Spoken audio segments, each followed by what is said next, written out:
The National Development Forum on Law and Order is themed Strengthening the Rule of Law, a Roadmap for Future Generation. Over 150 people from key government agencies and stakeholders from the public and private sector participated in this three-day meet. Prime Minister James Marape and CIMC Chairman Ano Pala officially opened the forum this morning. In his keynote address, the Prime Minister encouraged participants to raise issues and give recommendations to the government to implement in order to improve livelihoods and the well-being of people and create safer communities for our children and their children. Important, deeply embedded in the Constitution is rule of law.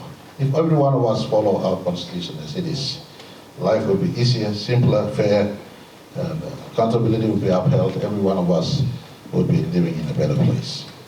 It is known to all of you, my common line that I say all the time. Keeping law is the easiest and the best contribution all of us can do for our country.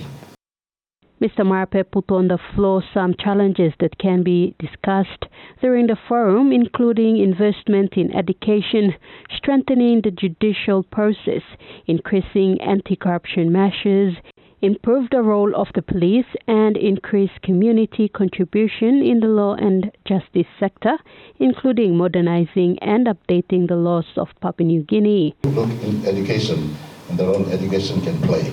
Government stands ready to support proposal that comes that embraces education, and your recommendations will be considered. A second work we've been doing is strengthening the judicial process and its independence. This Pangolin government believes in the total independence of our judiciary. Inasmuch as some ruling they make may feel contrary to our own best intentions, but there must be only one reader of law in our country. And the reader of law is our court systems. Whatever decision they make, we must comply, all of us. Chairman Ano Pala urged participants to conduct a thorough assessment of the pressing law and order situation in the country. He said this assessment should involve analyzing the legal framework, reviewing existing laws and the constitutional framework to identify consistency gaps that may undermine the rule of law. Our Constitution is dynamic. It is probably one of the most comprehensive constitutions ever written, and it is sufficient.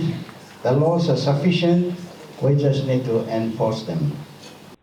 The forum ends this Friday, April 4th. Tracy Pa, TVWAN News.